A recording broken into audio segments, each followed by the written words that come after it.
Ali, la la, li la la la la. It was supposed to be raining off and on today. What the heck?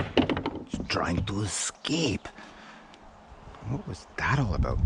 All right, it's a weird day. It's like it's hot, and then there's like a nice breeze, and then the clouds come out. It's cool, and then it's hot again, and it's cool again. It's like Canada or something. Oh, that is Canada. That's the problem. Yeah, it's like we don't like the weather here in 5 minutes. We like the weather here in 5 minutes. We don't like the weather here in 4 minutes. Anyway, so coming back to my nice wood pile. Thought I was going to have some free spruce today, but guess what? Guess what? Somebody stole my tree job. But that works out really well because that'll work out well for the church. If it was for anybody else, I'd be like, that bastard stole my tree job. But it landed on his property, and he took care of everything with the backhoe. So I'm like, oh, doesn't get any better than that. Especially on a hot day like today. All I was going to do is like limb the spruce. It was a good sized spruce, a thing. Oh, probably about 30, 40 feet. So that's a lot of branch cleanup. If you've ever cleaned up spruce or pine, you know the misery that can be. I mean, you pace yourself at it, right? You do the job. I do the job. I was only going to charge $300 for that because it was the church. Had it been anybody else, not the church, I probably would have charged. At first I was going to say $1,500 because I know an arborist would charge that, but I think for up here I probably would have charged about $750 just to, but I'd do it all in one day, or as much as I could in one. It would be 1-2 days to whatever it took to clean it up. It's hard to say how long it takes to clean it up and whatever, and it always depends on what people want, how clean they want it. If they're like, okay, you got to take everything away, okay, then it's $1,500 because but that covers everything, the chain, the fuel, the oil, the whatever it is I need to cover, right? So but I would like to get this done this week too. In a couple of weeks I haven't been able to get the pot. I just don't really have any time for myself. Like, I got to get back cranking on the boat again. It's just really hard to get stuff done. Like when it's go season, like I almost don't want to have anything. It's just like go season for me is just like no time for anything else but work. That's it, right? So, but this week coming should be pretty good. So if I get paid tomorrow and I get paid again this week coming for one of my big jobs, that might work out too. Yeah, because I still got to wait for like a seasonal pay. So it's not like it's going to be a big pay, but $500 is $500, right? So I just like cut grass for like a trailer, around a trailer, and that's what it costs for the season. I've already done one cut, but yeah, and not next week, the week after I'll do the second cut.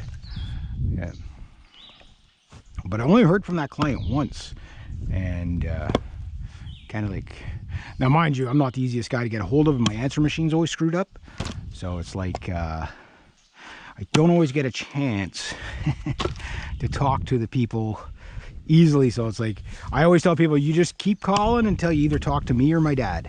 If you get the machine, consider it, like I might get the message that day, but I might not get it for 2 weeks. I don't know, Bell's strange like that, and we've been fighting with Bell for forever. But the thing is my dad was like, well, you might as well take it off, it's not going to work right. It goes, well, then your bill will go up.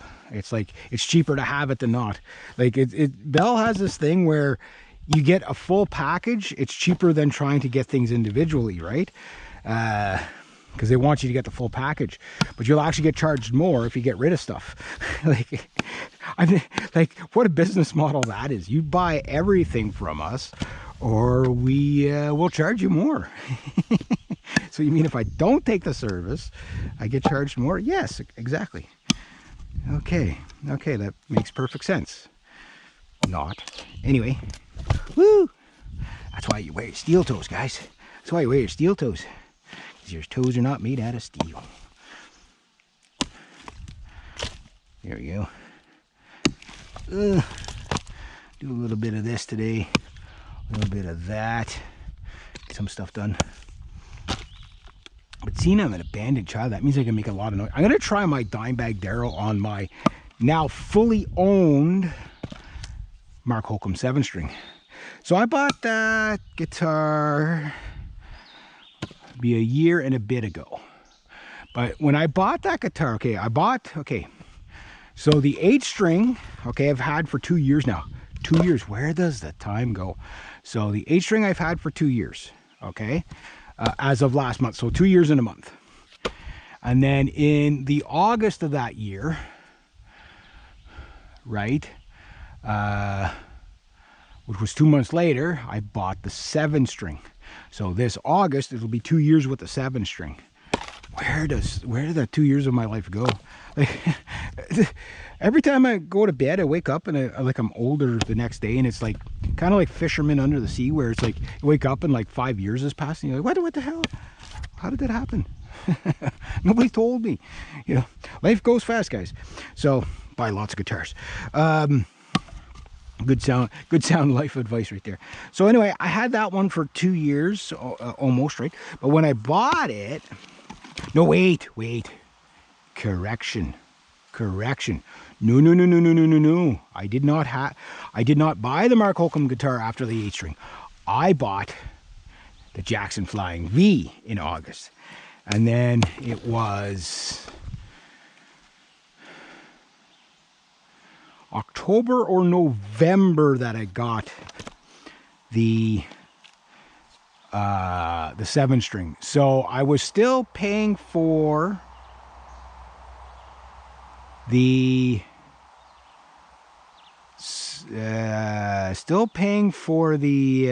8-string and the 8-string and the Jackson Flying V, and then I got the 7-string, which ran my credit card debt up pretty high, because I was still paying off those other 2 guitars. And then in the March of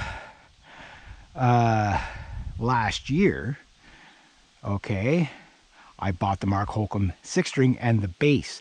So I was still paying for the Flying V, the 2 Mark Holcomb guitars, and the bass. So you can just imagine what my credit card debt was at that. And I just put $1,000 on my credit card, right? Which now leaves me with, including, now mind you, I'm still getting charged for the drums until February, but with that, my next credit card statement should be around $1,300, something under $1,400, which means it's right, that amount is about what would be the value of my Mark Holcomb 6-string. So, which if I could pay that off in the next 2 months, I'd be happy. My goal is to get my credit card down to 0, right? But who knows? But if I keep getting people stealing my jobs on me, but as soon as somebody steals a job on me, somebody else offers me a job. So it kind of doesn't end with me. So well until the end of the season anyway. So but anyway, yeah. So once I get it down to the 1 guitar, obviously, I'll pay off that guitar, and then I'll work on another, you know, because 1 guitar at a time is okay. But problem is see, like, guitars, like anything, have a limited run, you know, on certain models. Like, there's certain models that sell so well that every year you can get, like, for example, if you want a black and white Stratocaster, like a black Stratocaster with a white pickguard, they've been making that since 1954 or 52 or whatever, since the Stratocaster, you know, like, it's a staple, right? You could always get that model. But let's say you want something with an exotic paint job, or a signature model or something like that. There might be limited runs, you know. The Angus Young limited run SG with the Thunderbolts that they did in 2006, 2005, right? The Tony Iommi, those ones. Yeah, those ones you had like a year, maybe 2 years. My SG3, that was, I think, they had those for about 3 years or 4 years tops. And so there's not that many of them, right? So limited production runs, stuff like that, you gotta, If you got one of those Gibsons with the Robo Tune, you got a rare guitar. You might not have got a great guitar, but you definitely got a rare guitar.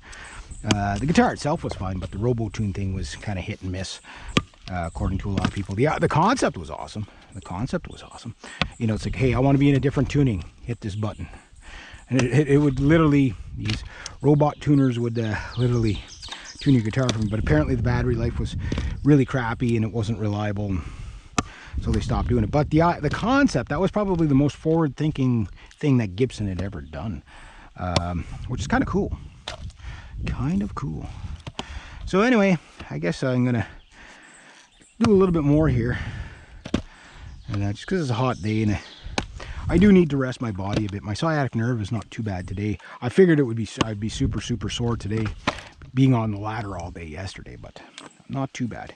So anyway, yeah, I'm going to save some of this battery, GoPro battery, for maybe today to celebrate my owning now paid off 7-string and one guitar left to pay off and a drum kit. Maybe I might do something special. Yes. Oh, I know what I'm going to do. It's going to be good. It's going to be really good.